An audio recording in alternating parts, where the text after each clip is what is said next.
네, 안녕하십니까. 2015년도 경찰 경행특채 11번부터 보시면 첫 번째 행정지도에 대한 설명으로 가장 적절하지 않은 것은 권고, 지도, 요청 등의 형식으로 이루어지게 되죠. 우리 행정절차법에는 신입처지에 이렇게 5가지 내용이 이제 포함이 되어 있고요. 신고, 행정상 입법 예고, 처분 절차, 행정지도, 행정예고, 여기서 행정지도 48조로 이렇게 넘어가시고 48조에 가게 되면 1항에서 비례원칙, 필요 최소한의 범위 내에서 해야 된다. 비례원칙, 그리고 강제해서는 안 된다. 임의성의 원칙, 그 임의성의 원칙이 불이익조치 금지 원칙으로 넘어가게 되고 행정지도를 이행하지 아니했다라고 해서 불이익조치를 해서는 안 된다. 이 부분은 그것이 행정지도냐 아니냐를 결정짓는 기준이 되죠. 행정지도 여부를 결정을 하게 됩니다. 여부를. 그래서 만약에 불이익조치가 예정되어 있는 경우라고 하게 되면 더 이상 그것은 행정지도가 아니고 공권력 행사로 인정이 될 수가 있겠죠. 공권력 행사가 돼버릴 수 있습니다. 그 다음 서면교부 요청권에 대한 규정을 49조에서 두고 있고요. 도서의 공이었었죠. 도서의 공, 행정지도, 서면교부 요청권, 의견 제출권, 그 다음에 공표 이렇게 되어 있습니다. 그 다음 서면교부 요청권이라는 것은 말로 이루어질 수도 있다라는 얘기죠. 행정지도가 구두로 말로 행해질 수도 있다라는 전제가 깔려 있고 임의적인 행위지만 그럼에도 의견 제출을 할 수 있습니다. 그 행정지도의 방법이나 내용에 대해서 의견 제출을 할 수가 있겠고 그 행정지도가 많은 사람을 대상으로 하는 경우에는 공통사항에 대해서 공표를 하도록 이렇게 하고 있습니다. 행정지도가 단순한 행정지도의 한계를 넘어서 규제적, 구속적 성격을 띈다. 여기서 핵심은 구속력이죠. 구속력. 그래서 교수님들은 사실상 강제력, 구속력.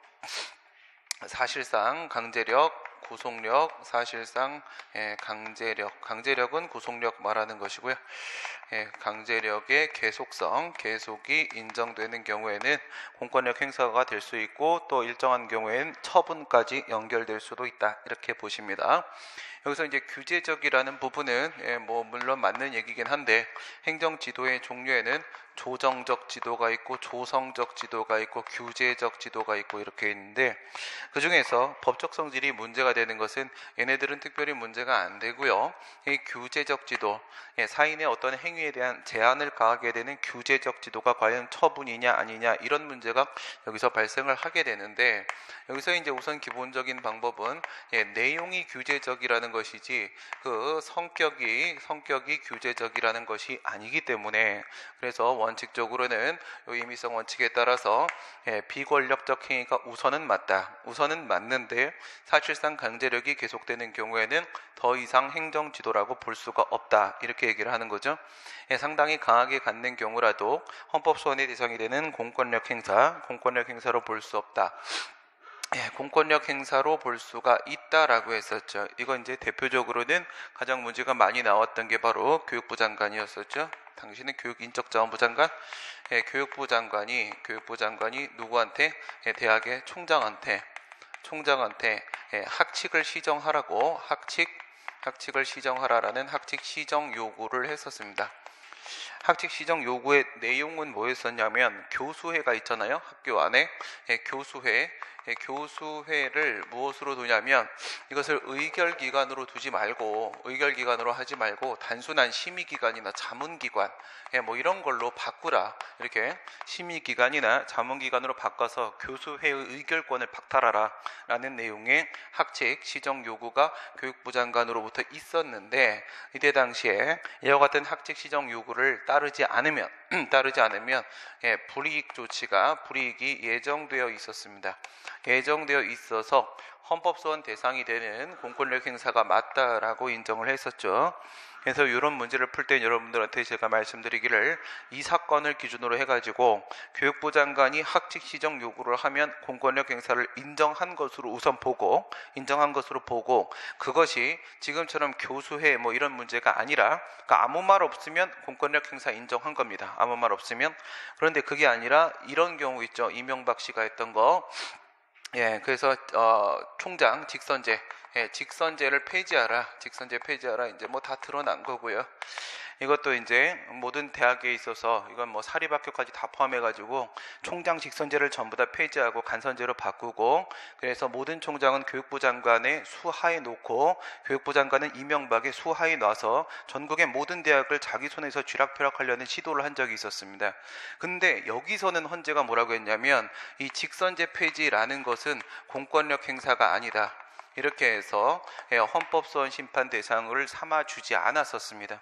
이것도 물론 당연히 예상 추정키로는 헌재 재판관들이 이명박한테 지금 놀아놨다라고 밖엔 볼 수가 없는 사건이에요. 거의 동의하지 않습니다. 교수님들은 똑같은 학직 시정 요구고 똑같이 이것도 보조금 안 주는 게 똑같이 있었거든요. 불이익이 예정돼 있는데 여기서는 공권력 행사라고 보고 이명박이 한 거는 이거는 공권력 행사가 아니라고 와서 다툴 수 없게 막았었습니다. 이거 잘못된 게 아닐까라는 생각이 가장 많이 드는 부분이고요. 그러니까 뭐라고 하시냐면 학칙 시정 요구라고 나오면 이런 식이 아니라 학칙 시정 요구가 등장하면 공권력 행사라고 보시면 돼요. 우선 보시면 되고, 그 다음에 직선제 폐지, 간선제 뭐 이렇게 나오게 되면 그러면 공권력 행사가 아니었다라고 봤던 사건으로 이렇게 정리를 하시면 됩니다. 이명박이 여러 가지 많이 흩어나가지고 문제가 있는 거고요. 행정지도는 구술로 할 수 있다. 구술로 할 수 있으니까 서면교부 요청권이라는 별도 규정이 있는 것이죠. 행정지도는 그 목적 달성에 필요한 최소 한도에 그쳐야 된다. 이거는 48조 1항 전문 전단 부분에 있는 비례성 원칙 얘기하고 있는 것이고, 상대방의 의사에 반해서 부당을 강요해서 안 된다. 임의성 원칙, 이 부분에서 이제 비권력적 사실행위라는 법적 성질에 도출이 가능하고요. 그 다음에 4번에서는 행정지도를 하는 공무원이 있죠. 그 공무원이 행정지도의 취지 및 내용과 신분을 밝혀야 된다. 이게 여기 있는 거예요. 여기 1항, 여기에 있는 겁니다. 여기에 49조 1항. 왜냐하면 이 서면교부 요청권이라는 것은 구두로 할 수 있다는 전제가 깔려 있는 건 맞는데 누구한테 이 서면교부를 요청하는 거예요? 저 사람한테 하는 겁니다. 행정지도를 하는 자, 행정지도를 하는 자에게 서면교부 요청을 하게 되는 것이니까 그 행정지도를 하는 자는 49조에 포함되어 있는 거고, 49조 1항 부분에서 그 내용과 취지 신분을 밝혀야 된다는 내용이 포함이 됩니다. 그 다음에 12번 보시게 되면, 다음은 행정조사 기본법상 행정조사에 대한 예비적 보조적 작용을 말하는 것이죠. 설명으로 옳지 않은 것은, 행정조사는 수시로 실시함을 원칙으로 한다. 시도 때도 없이 실시하면 회사 다 망합니다. 수시가 원칙이 아니라 정기적으로 해야 되는 거죠. 정기적으로 하는 것이 원칙이 될 수밖에 없고요. 행정기관회장은 법령 등의 특별한 규정이 있는 경우를 제외하고는 조사의 결과가 확정되면, 조사가 끝나고 결과 확정되면, 이건 7일, 전에도 나왔던 문제죠. 7일 안에 그 결과를 상대방한테, 그 조사 대상자한테 알려줘야 되도록 하고 있습니다. 일주일이라고 했습니다. 일주일. 임의조사를 제외하고는 행정기관은 법령 등에서 행정조사를 규정하고 있는 경우에 한해서 행정조사를 할 수 있다. 이거는 행정조사기본법 제5조죠. 5조에서 법률 여부에 대한 규정을 두고 있고요. 행정조사는 별도의 법적 근거가 있을 때 가능하다라고 하고 나서 그 다음 뒤쪽에서 뭐라고 했냐면 자발적 협조를 하는 경우, 즉 임의조사는 예외다, 이렇게 했습니다. 임의조사는 예외다. 자발적 협력을 요하는 경우에는 그렇지 않다라고 했으니까 결론은 바로 뭐냐면 강제조사는 법의 근거가 있을 때 가능한 것이고 임의조사는 법의 근거가 없을 때도 가능하다. 여기까지 데려갈 수 있고, 또 하나 이런 문제도 있었죠. 행정조사 기본법이 있으니까 행정조사 기본법을 근거로 행정조사를 할 수 있는가? 그건 아니라는 겁니다. 일반법이기는 하지만 이거를 근거로 행정조사할 수 있는 건 아닙니다. 개별법의 근거가 있을 때만 가능합니다. 다만 임의조사는 예외가 되는 겁니다. 임의조사는 행정조사 기본법을 근거로 행정조사하는 것은 인정될 수 없습니다. 당해 행정기관 내에 2개 이상의 부서가 동일하거나 유사한 업무 분야에 대해서 동일한 행정조사를 하는 경우에 조사 대상자에게 행정조사를 실시하는 경우 공동조사를 해야 된다. 그렇죠. 한 번에 가야 됩니다. 여러 차례 또 가고 이런 식으로 가면 안 되죠. 개별조사는 금지됩니다. 개별조사는 안 됩니다. 그러니까 뭐 이런 식으로 수시조사 또는 개별조사 등의 행정조사의 위법이 있을 때는 그 행정조사를 통해 얻은 자료나 정보를 근거로 행해진 처분도 위법이라고 보는 게 우리 판례 입장이 되죠.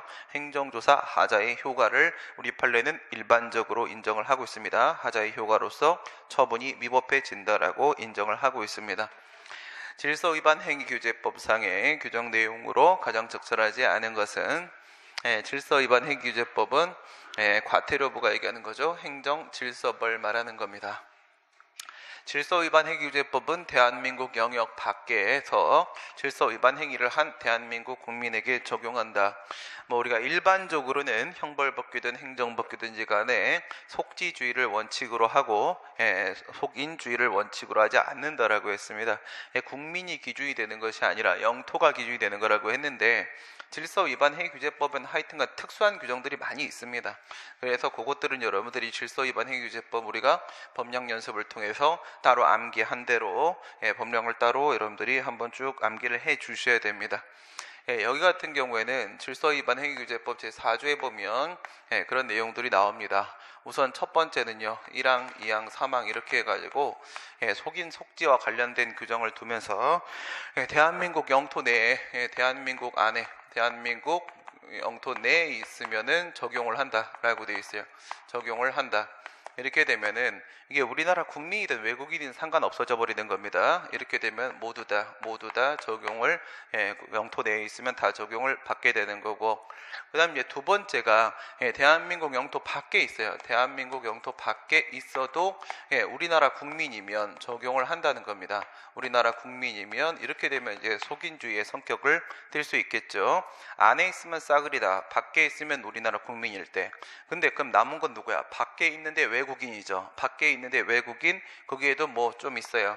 대한민국 밖에 있는데 그게 뭐라고 한다면요, 그게 만약에 대한민국 밖에 있는 선박, 우리나라 선박이나 항공기, 우리나라 항공기 아니라고 하게 되면, 영토 바깥쪽이긴 한데 우리나라 선박이나 우리나라 항공기 안에 있으면 그럴 땐 또 적용될 수가 있다. 누구한테 적용될 수 있어요? 외국인한테도 적용될 수 있다. 외국인한테. 그러니까 대한민국 밖에 있는 선박이나 항공기에 있는 우리나라 국민이면 이걸로 처리되는 거죠. 4조 2항으로 처리되는 거고, 그 다음 추가돼서 3항에서 대한민국 밖에 있는 선박이나 항공기 안에 있는 외국인도 질서위반 행위규제법에 적용을 받는다. 이렇게 되어 있으니까 얘는 이제 2항 처리가 돼가지고 적용이 되는 게 맞겠고, 그 다음 신분에 의해서 성립입니다. 성립하는 질서위반 행위에 대해서 신분이 없는 자가 가담한 때에는 신분이 없는 자에 대해서도 질서위반 행위가 성립된다. 이건 뭐라고 말을 할 수가 없는 부분이에요. 뭐냐면 개별법이 있어야 되잖아요. 그렇죠? 과태료도 역시 개별법의 근거가 있어야지 부과하는 거니까 그 개별법에서 요건을 무엇이라고 하는지는 그건 봐야 아는 겁니다. 개별법의 요건에서 이런 경우를 한번 생각을 해보세요. 만약에 2명 이상이 질서위반 행위를 하게 되면 어떻게 돼요? 한 명한테만 과태료가 부과되는가, 2명한테 다 부과되는가? 이렇게 되면 2명한테 각자죠. 각자 2명한테 다 부과가 됩니다. 그런데 여기서 신분에 의해서 달라지는 경우가 있어요. 신분에 의해서 질서위반 행위가 성립하는 경우가 있겠고요. 생기는 거예요. 과태료 부과가 되는 겁니다. 그 다음에 질서위반 행위가 그 과태료가 가중되거나 감경되거나 소멸, 안 부과하게 되거나 이런 경우에 있어서는요, 신분이 없는 자에게도 적용하고 이건 신분이 없는 자한테는 적용을 안 합니다. 그러니까 국민에게 어떻게 되는 거야? 이쪽으로 보게 되면 불리한 쪽이죠. 물론 이것도 불리는 불리인데요. 그래서 생기는 건 신분이 없는 자에게도 적용이 되고, 나머지 것들, 소멸과 변경되는 것들은 신분이 없는 자한테는 적용이 안 되도록 돼 있어요. 안 되도록. 그러면 지금 같은 경우에는 신분이 없는 자가 가담을 했는데 성립과 관련된 문제니까 이한테도 적용되는 게 맞는 거예요. 적용되는 게. 이건 지난번에 한번 우리가 정리했던 내용인데 다시 한번 정리를 하시고요. 행정청은 당사자가 납부기한까지 과태료를 납부하지 않으면 그러면 이제 지연 이자를 부과를 하는데, 가산금이죠. 가산금을 부과하는데 100분의 10은 이거는 말도 안 되는 얘기고요. 그것보다는 이렇게 이걸 100분의 5 그러면 내가 헷갈릴 뻔했지. 근데 10 이러면 말도 안 되는 얘기고, 국세 같은 경우 어떻게 돼요? 최초 가산금 첫 번째 거는요 100분의 3이었었죠. 100분의 3. 그리고 나서 두 번째부터의 가산금 중가산금이라고 하죠. 2회, 3회, 4회 매월 부과되는 가산금 매월 부과되죠. 걔 같은 경우에는 1000분의 12였었단 말이에요. 1000분의 12 이렇게 되는 게 이게 세금이에요. 세금은 가산금이 이렇게 되어 있는데 근데 옛날에 과태료는 여기가 100분의 5였었어요. 과태료는 100분의 5였는데 지금은 양쪽 일치시켰어요. 일치시켰으니까 어려울 거 없습니다. 첫 번째 가산금은 무조건 100분의 3이고 그다음 두 번째, 세 번째, 네 번째, 다섯 번째 가면 무조건 1000분의 10입니다. 1000분의 12. 그래서 0.03에 0.012 이렇게 들어간다라는 거 이건 다 똑같아졌으니까 그냥 하나로 기억을 하시면 되고 그 다음 과태료 부과 처분 말고 그 다음 여기서 60일 안에 이의 제기를 하게 되면은 그러면 과태료 부과 처분의 효력은 소멸하고 관할 법원에 통보를 해서 과태료 재판이 진행이 되죠. 과태료 재판의 당사자는 그 당사자와 함께 검사가 들어가게 되죠. 거기서 만약에 과태료를 부과하는 것으로 확정돼 버리게 되면 부과하는 걸 확정되면 그때는 검사의 명령입니다. 확정이 되면 그때는 검사의 명령에서 집행을 하는 것이고 판결에 의해서 집행 권한을 가진 것과 같은 효과가 인정이 된다라는 겁니다. 몇몇 개 좀 외울 것들이 좀 있습니다. 외울 것들이. 그래서 암기 연습을 좀 하셔야 되는 부분들이고요. 시험 직전에는 14번 국가배상과 관련한 판례 태도 인감증명서를 처리하는 공무원으로서 공무원은 인감증명과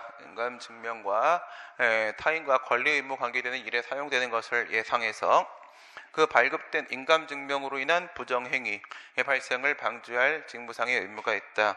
예를 들어서 이런 상황 얘기하는 거예요.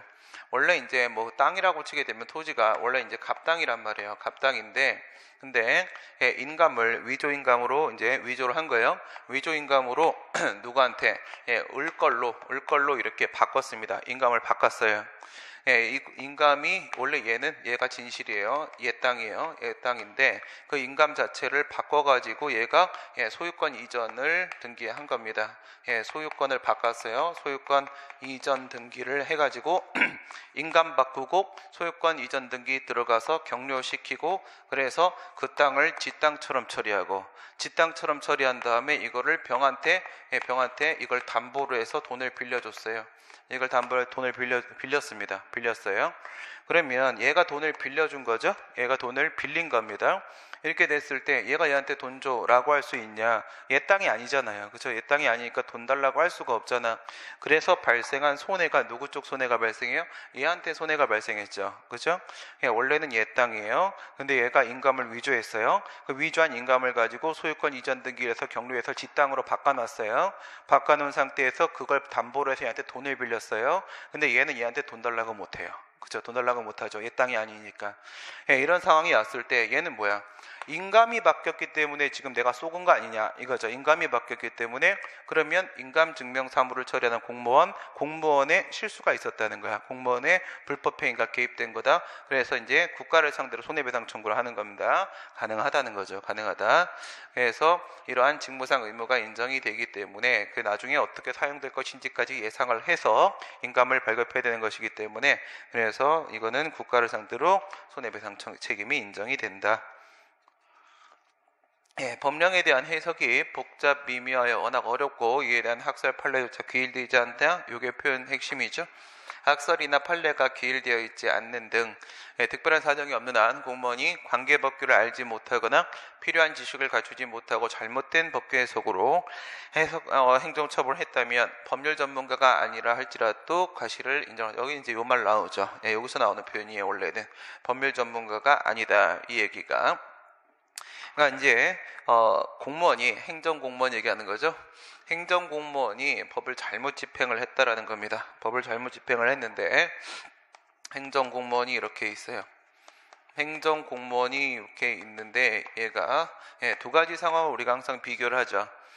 첫 번째는 위헌인 법률에 근거한 처분, 위헌인 법률에 근거한 처분이나 아니면 위헌 위법한 명령규칙, 법규명령에 근거한 처분, 이라고 하게 되면 이거는 법률여부 원칙에 위반돼서 위법한 처분이죠.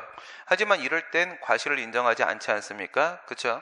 그래서 행정공무원은 법률이 헌법에 위반되는지 명령이나 규칙이 헌법이나 법률에 위반되는지 여부에 대해서 판단할 수 있는 권한도 없거니와 있는 법을 집행하는 게 행정공무원이지 그런 거 판단하는 게 행정공무원이 아니란 말이에요. 그리고 그와 같은 판단해야 될 의무도 없기 때문에 이런 경우에는 주의 의무 위반에 따른 과실이 인정되지 않는다 이렇게 얘기를 하죠. 그런데 이런 경우 외에 단순히 법규의 해석을 그르쳤을 때 법규의 해석을 그르쳤을 때는 원칙적으로는 이럴 땐 과실을 인정을 한단 말입니다. 과실을 인정을 한다는 거지. 근데 단순히 법규 해석을 그르친 건 맞아요. 법률이나 법규 명령이 헌법이나 법률에 위반되는 문제가 발생한 건 아닙니다. 그건 아니라고 할지라도 예외적으로 과실이 인정되지 않는 경우도 있을 수가 있는데 이게 바로 학설과 판례가 귀일되어 있지 않다라는 전제가 깔릴 때 이럴 때는 행정공무원의 입장에서 신중하게 판단을 내렸으면 그것으로 족하다. 여기에는 과실이 인정되지 않는다. 이 법규 해석 부분에 있어서의 예외 상황 여기를 거는 겁니다. 그동안에는 이쪽이 더 많이 출제가 됐었고요. 예외 상황도 같이 정리하시고 여기서 법률 전문가라는 말이 나왔던 겁니다. 지방자치단체 장인, 시장은 이제 마켓이 아니라 일반 시장을 얘기하는 건데 국도의 관리청이 돼서 국도는 일반 국도입니다. 국도에는 고속국도가 있고 일반 국도가 있고 두 가지가 있죠. 그런데 고속국도는 한국도로공사가 관리하기 때문에 지자체장이 등장하면 일반 국도가 되는 것이고요.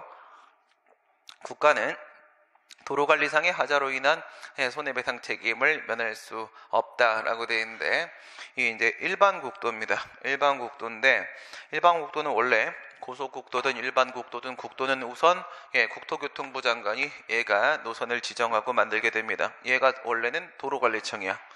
얘가 도로관리청인데 도로법에도 하천법에도 이런 식의 법정 위임 규정이 있습니다. 별도의 권한 위임을 따로 하는 게 아니라 도로법 제23조 2항에 보게 되면은 뭐라고 되어 있냐면 광역지방자치단체 장하고 그다음에 일반 시까지 포함입니다. 요게 추가되어 있어요. 그러니까 누구는 아니야. 같은 기초지방자치단체이긴 한데요. 그런데 구청장이라거나 군수라거나 얘네들은 해당 사항이 없어요. 법에서 어디까지 끊었냐? 시까지 끊었어요. 시까지. 이거 예전부터 그래 왔었고요. 시까지 끊어놨고 그 다음에 이 광역지자체 같은 경우에는 우리가 알고 있는 특별시, 광역시, 특별자치도, 특별자치시까지입니다. 특별자치도는 제주도 얘기하는 거고 특별자치시는 세종시 얘기하게 되는 겁니다. 그래서 이 광역 아이들과 함께 시까지 얘가 추가가 돼 있고요. 국도는 이 지방자치단체를 제외한 다른 어떤 영역은 존재할 수가 없는 거잖아. 그러니까 무조건 지자체를 경유해서 지나갈 수밖에 없습니다. 국도가. 그러면 그 관할을 경유하고 있는 부분에 대해서 여기가 이제 일반시야. 일반시의 관할인데 여기를 국도가 이렇게 지나가고 있으며 이 부분에 대해서는 일반시장이 그것을 관리한단 말입니다. 얘가 누가 돼요? 도로관리청이 되는 겁니다. 권한 위임을 하게 되면 원래 국도에 대한 관리 권한은 누가 갖고 있다? 권한은 국교부 장관이 갖고 있었죠. 얘가 도로관리청이었었고 권한 위임했으니까 상실되고 권한이 일로 이렇게 넘어온다는 겁니다. 권한이 이렇게 넘어와. 그럼 얘가 누가 돼요? 얘가 도로관리청이 되죠. 도로관리청. 그럼 여기서 6조 1항 적용을 시킬 겁니다. 국가배상법. 사무기속주체가 누구고 그 다음 비용부담자가 누군지 생각을 해보시게 되면 사무기속주체는 이쪽이죠. 국가 쪽입니다. 뒤에 있는 국가. 대한민국 얘가 기관 위임이기 때문에 권리의무의 기속점은 이전이 안 되죠. 그럼 권리의무의 기속점은 여전히 국가 쪽에 있고 국가가 사무 기속주체가 되고 그다음에 이제 뒤쪽에 누가 있어요? 여기에 지방자치단체 지자체가 이렇게 있죠. 하게 되면 얘가 도로를 이제 직접 관리하니까요. 직접적으로 대외적으로 비용 지출은 얘가 하는 거죠. 얘가 이제 형식적 비용 부담자죠. 형식적 비용부담자. 근데 일반적인 사무의 경우에 있어서는 지방자치법 제141조 적용을 받아서 이 친구가 국가가 또한 실질적 비용부담자다 이렇게 될 텐데, 그게 아니라 이 도로관리사무, 하천관리사무는 우리가 이론 수업할 때도 별개 문제 처리하라고 했죠. 곡물관리사무입니다. 곡물관리사무 같은 경우에는 비용부담자 규정이 따로 있습니다. 따로 있어가지고 도로법 제85조 1항에 보시게 되면 도로관리청이 속한 단체가 실질적 비용부담자라고 규정을 하고 있거든. 그러면 도로관리청은 지금 얘네들이잖아. 얘네가 도로관리청이니까 얘네들이 속한 지방자치단체 얘가 또한 실질적 비용부담자가 된단 말이야. 이렇게 해서 위에 있는 친구가 사무기속주체 1뿐입니다. 위에는 실적 비용부담자는 아니고 여기에는 형식적 실질적 비용부담자가 동시에 성립이 되는데, 이렇게 들어가면 이 친구 무시하는 거죠. 실질적 비용부담자 보고 이렇게 불일치가 발생을 한 거고, 불일치가 발생하면 그럼 6조 1항의 비용부담자는 도로나 하천관리 사무에 있어서는 실질적 비용부담자를 의미한다라고 볼 수 있겠죠. 6조 1항의 비용부담자의 의미를. 그러면 만약에 이 도로에서 문제가 생기게 되면 국민의 입장에서는요, 얘를 상대로 6조 1항이죠. 6조 1항을 근거로 비용부담자인 지방자치단체를 상대로 손해배상 청구할 수도 있는 거고, 그게 아니라 사무기속주체, 얘는 뭐예요? 얘는 2조나 아니면 5조를 근거로 사무기속주체인 대한민국을 상대로 손해배상 청구를 할 수도 있는 거죠. 그 다음에 현역병으로 입영한 후에 군사교육을 마치고 경비교도대로 갔습니다. 경비교도대로 전입이 돼서 근무를 하고 있다 이거야. 그러면 국가배상법 2조 1항 단서는 이중배상 금지 얘기하는 거죠. 이중배상 금지에 해당을 하느냐 이겁니다. 일로 들어가게 되면 뭐 특수공무원, 위험직무를 수행한 특수공무원으로 뭐 제시하고 있어요? 군인이나 군무원, 그다음에 경찰 공무원, 그다음에 예비군 대원 이렇게까지 포함이 되어 있죠. 여기 중에서 이제 군인 공무원 여기에 포함이 되냐 이겁니다. 얘가 현역병으로 입영을 하게 되면 얘는 군인이 맞아요. 얘는 군인이 맞는데, 근데 경비교도대로 전입이 되는 순간 군인으로서의 신분을 상실하죠. 경비교도대는 군인이 아니지 않습니까? 그렇죠? 가는 순간 상실됩니다. 상실돼 버리게 되면 이중배상 금지 요건에 해당 사항이 없기 때문에 뭐 별도의 보상 규정이 있다고 하더라도 국가배상 청구할 수 있는 거죠. 이렇게 되는 겁니다. 군인의 신분을 상실하게 된다. 15번 손실보상. 지작물인 건물은 공익사업을 하기 위해서 이제 토지 등을 이제 수용을 하게 되는데, 그 공익사업지로서 토지 위에 건물이 올라가 있더라 이겁니다. 건물이 올라가 있습니다. 그런 걸 우리가 이제 지작물이라고 하거든. 이렇게 이 땅을 이제 뺏어야 됩니다. 공익사업을 위해서. 근데 이제 여기 이런 건물이 이렇게 올라가 있는 거야. 건물이 올라가 있다. 근데 그 건물은 적법한 건축 허가를 받아서 건축된 건물이 아니라면, 그러니까 무슨 말이에요? 무허가 건축물이라면 이거죠. 무허가 불법 건축물, 무허가 건물입니다. 무허가 건물일 때 과연 손실보상의 대상이 될 수가 있겠느냐라는 문제가 되는 겁니다. 손실보상은 무엇을 대상으로 하는지 한번 생각을 해봐요. 손실보상이라는 것은요, 우리 헌법 제23조 1항, 2항, 3항 이렇게 보시게 되면 1항에서 사유재산권은 보장한다. 여기서 재산권 보장을 한번 때리죠. 재산권 보장. 여기서는 국가라고 해서 함부로 남의 땅 뺏고 그러는 거 아니다. 이렇게 해서 존속보장. 하지만 이 재산권, 뭐 이번에 헌법 개정하면서도 토지공 개념의 규정을 명시하려고 하죠. 맞는 얘기죠. 뭐 나와 있는 대로 우리나라 토지의 대다수의 토지 반 정도를 몇몇이 다 가지고 있지 않습니까? 그러니까 땅값이 오르는 거예요. 다 뺏어야 되는 겁니다. 당연히. 그걸 사회주의라고 지금 자유당에서 주장을 하는데, 그러면 뭐 자본주의 세상으로 가세요. 근데 우리만큼 자본주의가 제대로가 아니라 지나치게 구현되는 나라가 없어요. 딴 나라 가면 자유당이 보면 그건 아예 공산주의입니다. 사회주의도 아니고 공산주의예요. 여기가 자기들 살기 제일 편한 곳인데 여기를 싫다고 하면 안 되죠. 예, 이렇게 돼 있고 그 다음에 여기서 뭐라고요? 공공복리에 적합하게 해야 되는 거고, 그 다음에 공공복리가 너무 강해져 버리게 되면 그 다음에 여기서 다시 다른 측면에 있어서의 재산권 보장 규정이 들어오고, 이게 바로 가치보장이죠.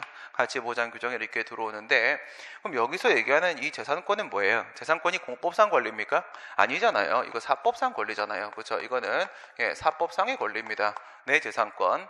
그렇게 치게 되면 여기서 무허가 건물이라고 했죠. 무허가냐 아니냐라는 문제는 무슨 문제예요? 이거는 공법관계 문제잖아요. 공법관계 문제고, 손실보상의 대상이 되는 재산권이라는 것은 사법상 권리입니다. 그렇기 때문에 허가를 받았냐 안 받았냐하고는 아무 관계가 없는 거예요. 공법관계, 사법관계 우리는 이분법적으로 나누잖아요. 나누기 때문에 손실보상을 하는데 어쨌든 이건 내 돈 들여서 만든 건물 아닙니까? 돈 줘야 되는 거 당연하죠. 그 다음 손실보상이 인정되기 위해서는 재산권에 대한 침해가 현실적으로, 이거죠. 현실적으로 뭐는 인정할 수가 없다는 얘기예요. 추상적으로 하면 안 된다. 추상적으로 발생해서 안 된다. 즉 기대이익 같은 건 인정할 수가 없다는 겁니다. 기대이익 같은 거는. 그러니까 내가 여기서 이제 장사를 하려고 건물을 빌리고 리모델링도 하고 권리금을 내가 5억을 줬다. 권리금을 내가 5억을 줬다는 뜻이 무슨 의미인지 이해가 안 되느냐. 장사가 얼마나 잘 되는 곳인지 모르겠느냐. 내가 5억이나 줬다. 그럼 지가 바본 거죠. 그렇죠? 5억이나 주고 들어왔는데 갑자기 공익사업 들어와 버리니까 나 리모델링 했는데 하나도 수익을 못 올리지 않냐. 이거 원래 한 달에 5천씩이다. 한 달에 5천씩 매출이 나온다. 암만 주장해도 소용없습니다. 암만 주장해도. 무슨 말이에요? 사업 인정 전후를 나눠야 되는 겁니다. 사업 인정, 우리 공용 수용 절차의 첫 번째 단계인 사업 인정, 이전이냐 이후냐 이거 가지고 나누는 것 뿐이에요. 그래서 이전에 영업을 시작했고 건물을 지어놨으면 보상이 되는 거고, 그 다음에 아직 영업을 시작 안 했고 이제 건물을 짓고 있으면 보상 안 되는 겁니다. 이렇게 되는 거지. 이런 추상적인 이익 침해 가지고는 손실보상 안 됩니다. 이미 영업하고 있었어야 돼요. 이미 영업하고 있었고, 그리고 구체적으로 그래서 이 친구의 매출이 얼마인지가 산출될 수 있어야지만 비로소 손실보상이 가능합니다. 헌법 제23조 3항은 공공필요에 의한 재산권의 수용, 사용 또는 제한 및, 이게 수용이고 이게 내용 규정들이죠. 내용 규정들이고, 그냥 우선 출발하면 얘는 공용 수용, 이거는 사회적 제약, 공용 제약, 이거는 사회적 제약, 보상 필요하고 보상 필요 없고 이렇게 되는데, 뒤에 있는 것들도 일정한 경우에는 특별한 희생이 발생하며 사회적 제약이 공용 제약으로 전환될 수 있죠. 그에 대한 보상은 법률로 한다. 보상은 법률로 하는 것이고 정당 보상을 해야 된다. 정당 보상은 대인적 보상이 아니라 대물적 보상을 말하는 것이고, 상당한 보상이 아니라 완전한 보상을 말하는 것이다. 이런 얘기를 하면서 생활 보상은 정당 보상 안에 포함되지 않는다. 이런 얘기들을 했었습니다. 요거는 23조 3항에 있는 내용을 그대로 옮겨놓은 것에 불과하고요. 개발제한구역의 지정입니다. 개발제한구역 그린벨트를 지정을 했다. 예에서는 얘는 뭐라고 했어요? 사회적 제약이다.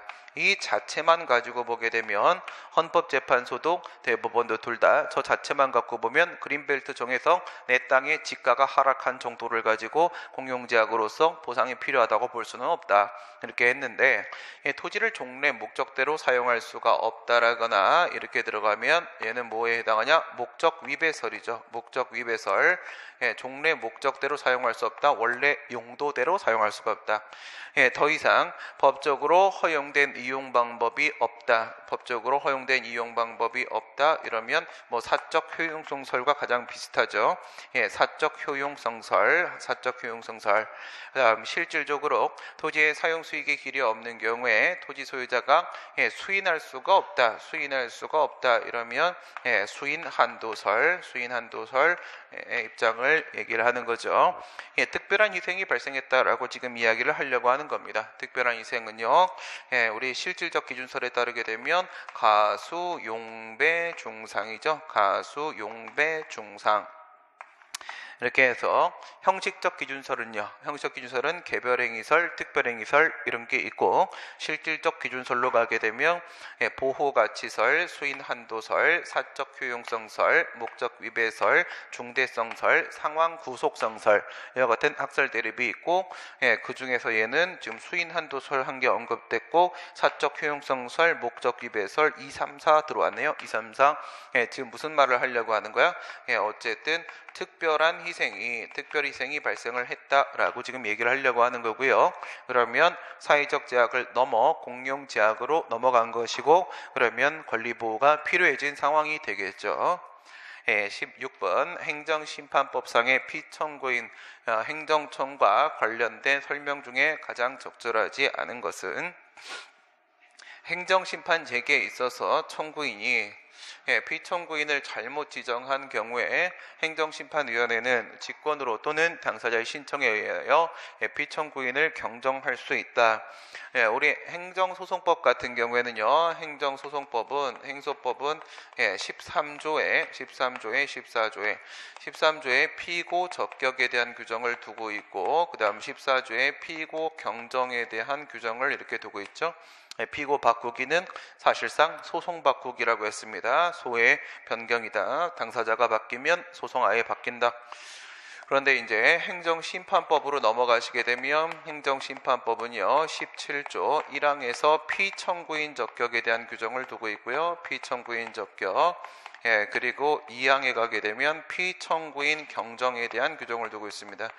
피청구인 경정, 얘들은 17조에 몰려 있습니다. 이렇게 되어 있는데, 물론 이제 경정할 수 있죠. 경정할 수 있는데, 여기서 이거 기억해 놓으시라고 했죠. 법령 특강할 때 여기는 직권도 포함된다는 거, 왜냐, 행정소송에도 당연히 처분권주의가 적용이 되고, 행정심판에도 이견 없습니다. 판례도 명시적으로 판시했고 처분권주의가 적용이 됩니다.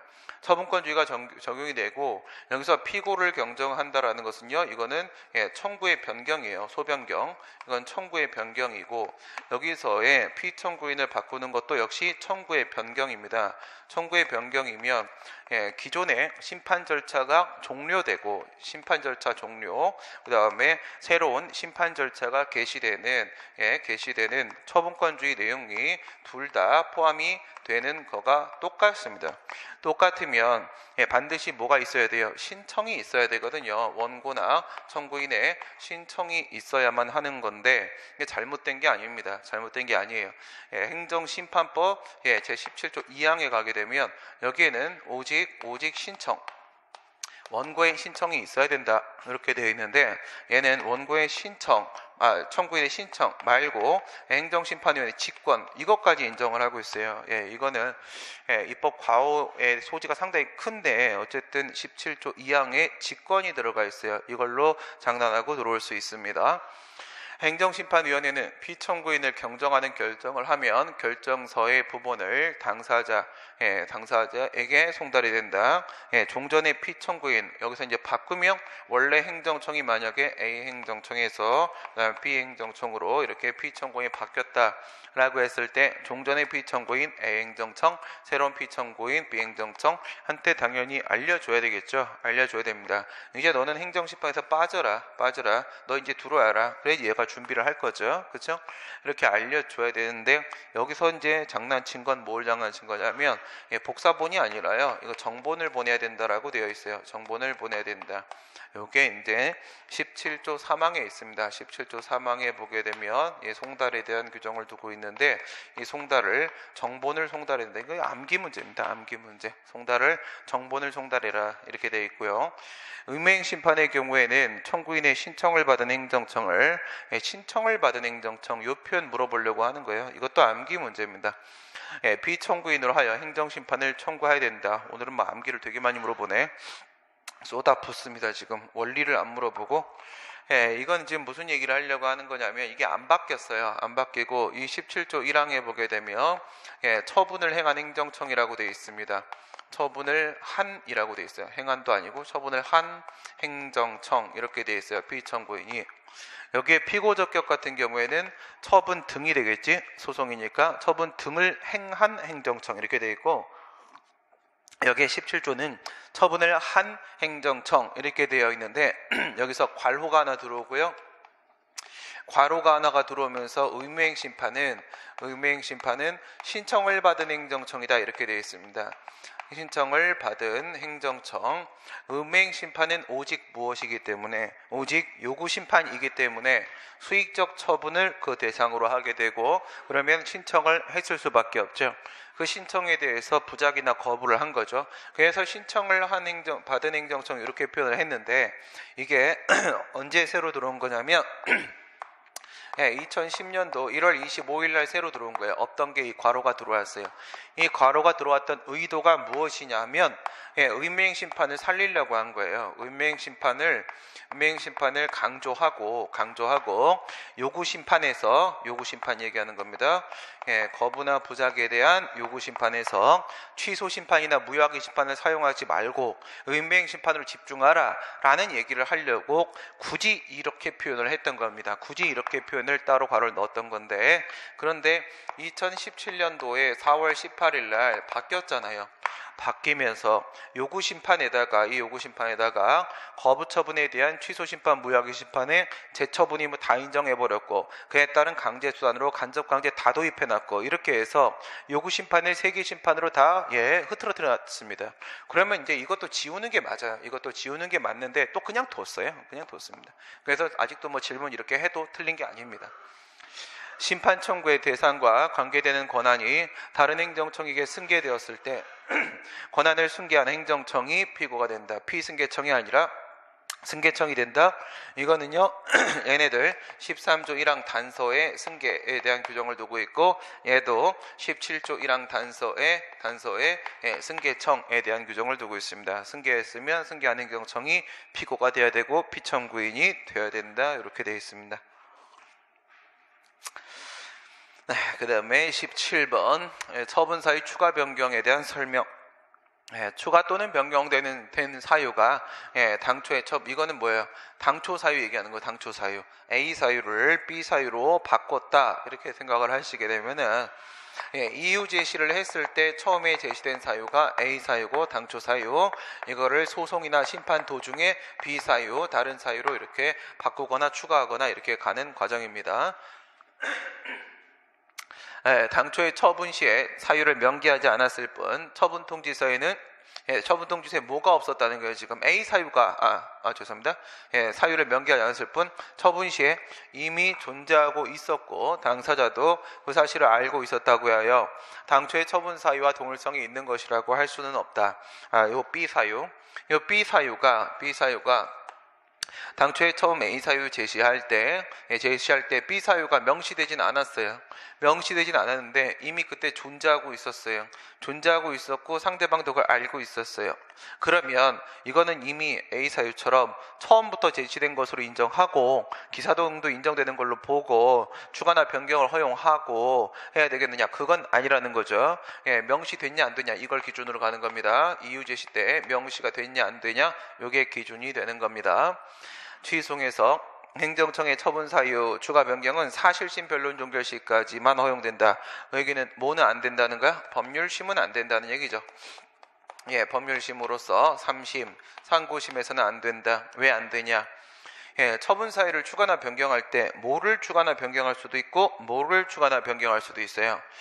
법률상 근거로서의 처분 사유를 법적 근거를 법률상 근거로서의 처분 사유를 추가 변경할 수도 있지만 이거를 추가 변경할 수도 있잖아요. 사실상 근거로서의 처분 사유 이런 사건이 있었다. 이런 일이 있었다라는 내용을 추가나 변경할 수도 있죠.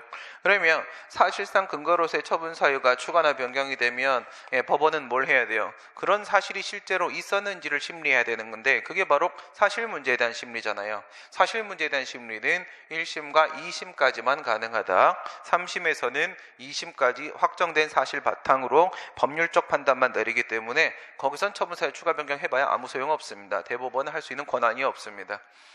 당초의 처분 사유인 중기취득세의 체납과 중기취득세, 중장기 얘기하는 거고요.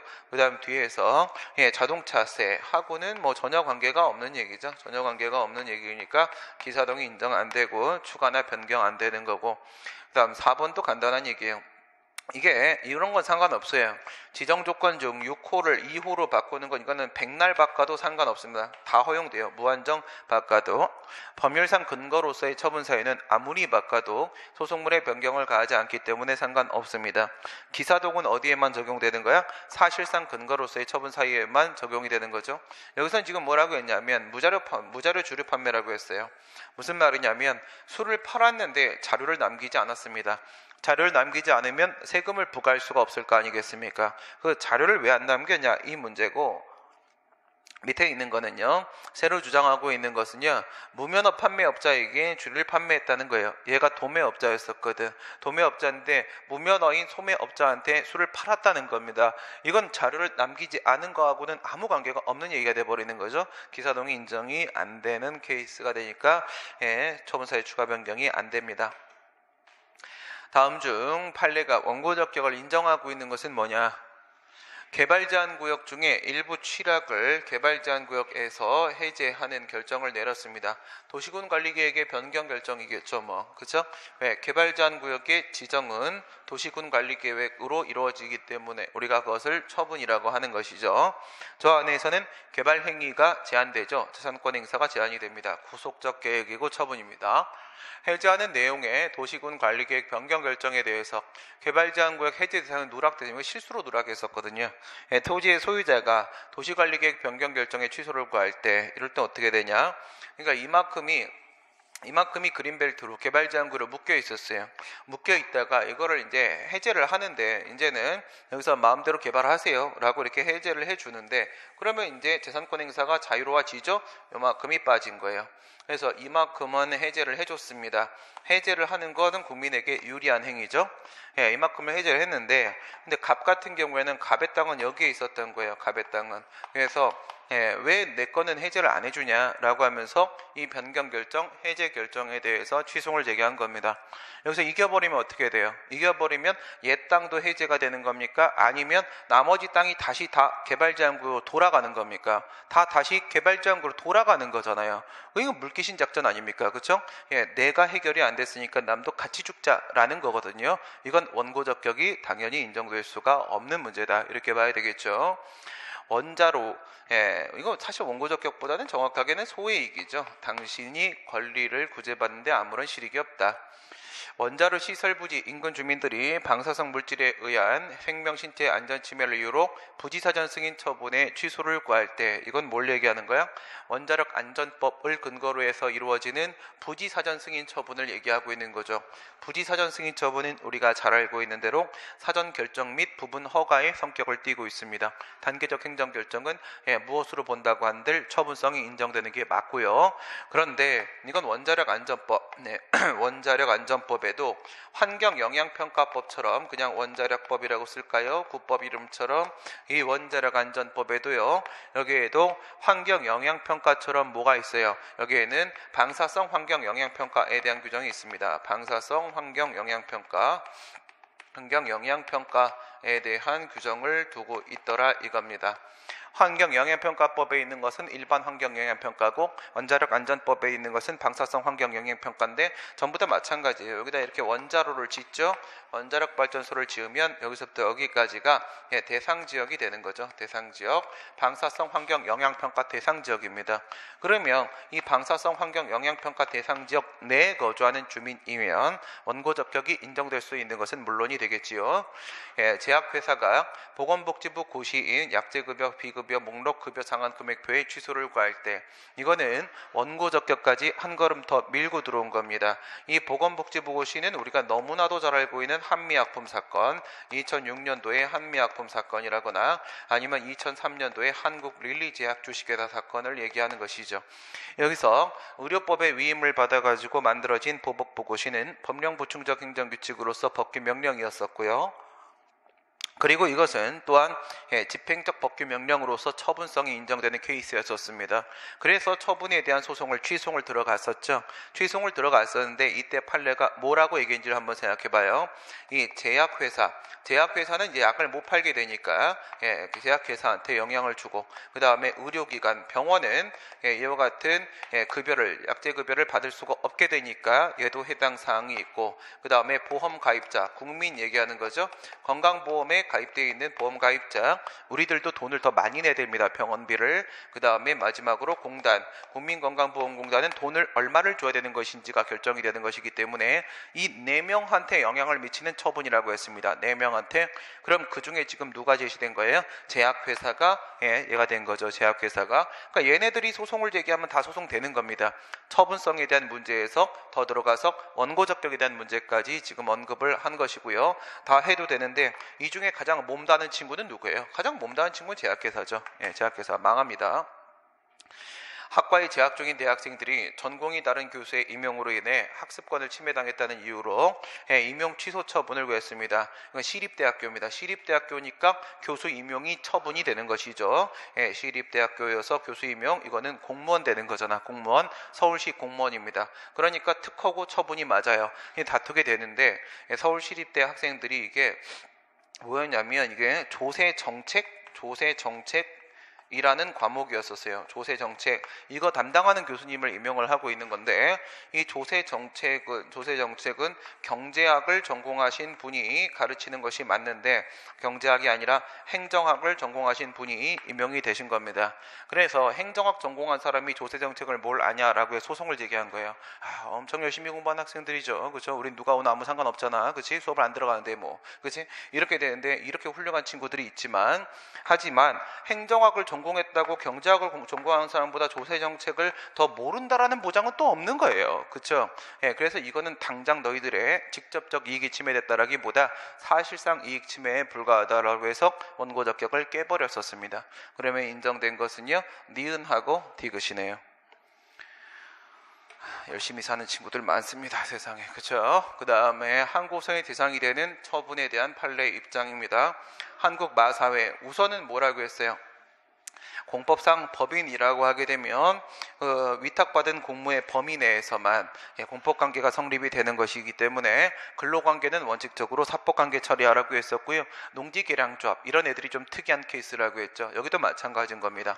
인사조치로서 조교사나 기수의 면허를 부여하고 취소하고 이런 것들은 근로관계 문제죠. 근로관계 문제니까, 그러니까 사법관계죠.